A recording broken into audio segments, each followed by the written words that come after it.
ಸ್ನೇಹಿತರೆ ನಮಸ್ಕಾರ.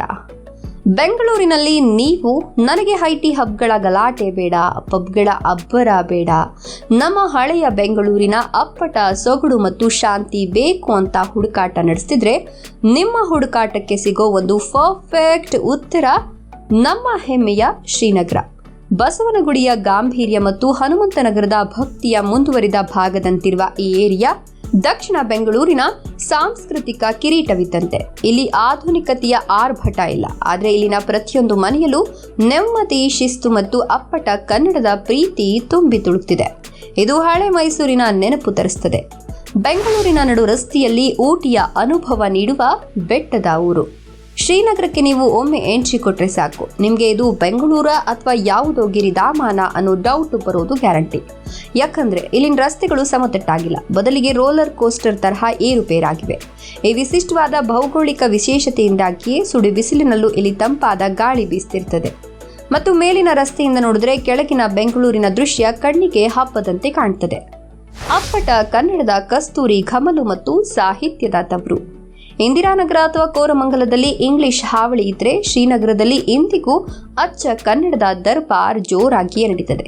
ಇಲ್ಲಿನ ಕಾಂಪೌಂಡ್ ಗೋಡೆಗಳ ಮೇಲೆ ವರನಟ ಅಣ್ಣವರ ಚಿತ್ರಗಳು ಮತ್ತು ಜ್ಞಾನಪೀಠ ಪ್ರಶಸ್ತಿ ವಿಜೇತರ ಫೋಟೋಗಳು ರಾರಾಜಿಸುತ್ತವೆ.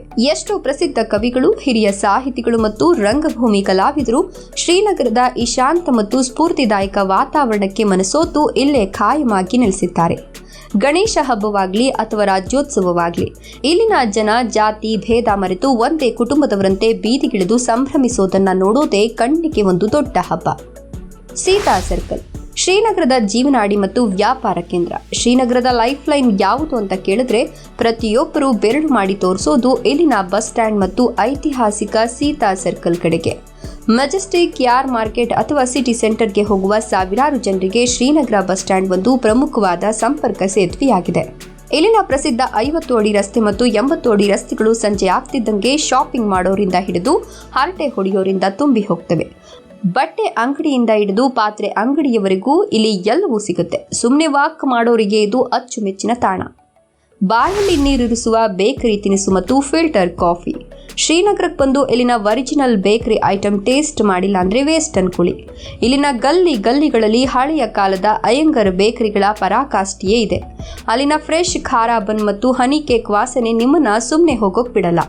ಇಲ್ಲಿ ಪಿಜ್ಜಾ, ಬರ್ಗರ್ ಹಾವಳಿ ಇಲ್ಲ, ಬದಲಿಗೆ ಹೋಟೆಲ್ಗಳ ಬಿಸಿ ಬಿಸಿ ಇಡ್ಲಿ, ವಡೆ ಮತ್ತು ಸ್ಟ್ರಾಂಗ್ ಫಿಲ್ಟರ್ ಕಾಫಿಗೆ ಡಿಮ್ಯಾಂಡ್ ಜಾಸ್ತಿ. ಹಬ್ಬದ ದಿನಗಳಲ್ಲಿ ಇಲ್ಲಿನ ಹೋಳಿಗೆ ಮನೆಗಳ ಮುಂದೆ ಕ್ಯೂ ನಿಂತು ಬಿಸಿ ಬಿಸಿ ಬೇಳೆ ಹೋಳಿಗೆ ಮತ್ತು ಕಾಯಿ ಹೋಳಿಗೆ ತಿನ್ನೋ ಮಜಾನೇ ಬೇರೆ. ಬದಲಾವಣೆಯ ನಡುವೆಯೂ ಉಳಿದಿರುವ ಹಳೆಯ ಕೊಂಡಿ. ಶ್ರೀನಗರ ನೋಡೋಕೆ ಹಳೆ ಕಾಲದ ಏರಿಯಾ ತರಹ ಕಂಡ್ರೂ ಕನೆಕ್ಟಿವಿಟಿ ವಿಷಯದಲ್ಲಿ ಇದು ತುಂಬಾನೇ ಫಾಸ್ಟ್ ಮತ್ತು ಆಕ್ಟಿವ್ ಆಗಿದೆ. ಇಲ್ಲಿಂದ ಮೈಸೂರು ರಸ್ತೆ ಔಟರ್ ರಿಂಗ್ ರೋಡ್ ತಲುಪೋದು ಕೇವಲ 5-10 ನಿಮಿಷದ ಕೆಲಸವಷ್ಟೇ. ಇತ್ತೀಚೆಗೆ ಇಲ್ಲಿನ ಹಳೆಯ ಸುಂದರವಾದ ಹೆಂಚಿನ ಮನೆಗಳು ಮಾಯವಾಗಿ ಆ ಜಾಗದಲ್ಲಿ ಸಣ್ಣ ಸಣ್ಣ ಅಪಾರ್ಟ್ಮೆಂಟ್ಗಳು ತಲೆ ಎತ್ತುತ್ತಿದ್ರು, ಇಲ್ಲಿನ ಜನರ ಪ್ರೀತಿ ಮತ್ತು ವಿಶ್ವಾಸ ಮಾತ್ರ ಇನ್ನೂ ಬದಲಾಗಿಲ್ಲ. ರಿಯಲ್ ಬೆಂಗಳೂರು ಹೇಗಿತ್ತು ಅನ್ನೋ ಅನುಭವ ಪಡಿಬೇಕಾದ್ರೆ ಒಮ್ಮೆ ಶ್ರೀನಗರದ ಪಾರ್ಕ್ನಲ್ಲಿ ಸಂಜೆ ಕಡಲೆಕಾಯಿ ತಿಂತ ಕೂತ್ ನೋಡಿ. ಶ್ರೀನಗರ ಅಂದ್ರೆ ಅದು ಬರೀ ನಕ್ಷೆಯಲ್ಲಿರೋ ಒಂದು ಜಾಗ ಅಥವಾ ಕಾಂಕ್ರೀಟ್ ಕಟ್ಟಡಗಳ ಸಾಲು ಅಲ್ಲ. ಅದು ಪ್ರತಿಯೊಬ್ಬ ಅಪ್ಪಟ ಬೆಂಗಳೂರಿನ ಎದೆಯಲ್ಲಿರೋ ಒಂದು ಸುಂದರ ಭಾವನೆ ಮತ್ತು ನೆನಪುಗಳ ಸಾಗರ. ದಿನವಿಡೀ ಟ್ರಾಫಿಕ್ ಗದ್ದಲ ಮತ್ತು ಆಫೀಸ್ ಕೆಲಸದ ನಡುವೆಯೂ ಸಂಜೆ ಇಲ್ಲಿನ ಪಾರ್ಕ್ನಲ್ಲಿ ಕೂತು ಕೈಯಲ್ಲಿ ಬಿಸಿ ಕಾಫಿ ಹಿಡಿದು ಸ್ನೇಹಿತರ ಜೊತೆ ರಾಜಕೀಯ ಮತ್ತು ಸಿನಿಮಾ ಬಗ್ಗೆ ನಿರಾಳವಾಗಿ ಹರಟೆ ಹೊಡೆಯೋ ಆ ಮಜಾ ಇದೆಯಲ್ಲ, ಅದು ಕೋಟಿ ರೂಪಾಯಿ ಕೊಟ್ಟರು ಬೇರೆ ಯಾವುದೇ ಹೈಫೈ ಏರಿಯಾದಲ್ಲೂ ಸಿಗಲ್ಲ. ನಮ್ಮ ರಿಯಲ್ ಬೆಂಗಳೂರು ಎಲ್ಲಿ ಹೋಯಿತು ಅಂತ ಯಾರಾದರೂ ಬೇಜಾರಲ್ಲಿ ಕೇಳಿದ್ರೆ 2ನೇ ಸಲ ಯೋಚನೆ ಮಾಡದೆ ಅವರ ಕೈ ಹಿಡಿದು ನೇರವಾಗಿ ಶ್ರೀನಗರಕ್ಕೆ ಕರೆದುಕೊಂಡು ಬನ್ನಿ. ಅವರಿಗೆ ಖಂಡಿತವಾಗಿಯೂ ತಮ್ಮ ಪ್ರಶ್ನೆಗೆ ಇಲ್ಲೇ ಉತ್ತರ ಸಿಗುತ್ತೆ. ನಿಮ್ಮ ಏರಿಯಾ ಬಗ್ಗೆ ಕೂಡ ತಿಳ್ಕೊಳ್ಬೇಕಾ? ನಿಮ್ಮ ಏರಿಯಾ ಯಾವುದು ಅಂತ ಕಮೆಂಟ್ ಮಾಡಿ. ಈ ವಿಡಿಯೋ ಇಷ್ಟ ಆಯ್ತಾ? ಶ್ರೀನಗರದ ಬಗ್ಗೆ ನಿಮ್ಮ ಅನಿಸಿಕೆಯನ್ನು ಕಮೆಂಟ್ ಮಾಡಿ ತಿಳಿಸಿ. ಈ ವಿಡಿಯೋವನ್ನು ಎಲ್ಲ ಕಡೆ ಶೇರ್ ಮಾಡಿ. ಧನ್ಯವಾದಗಳು.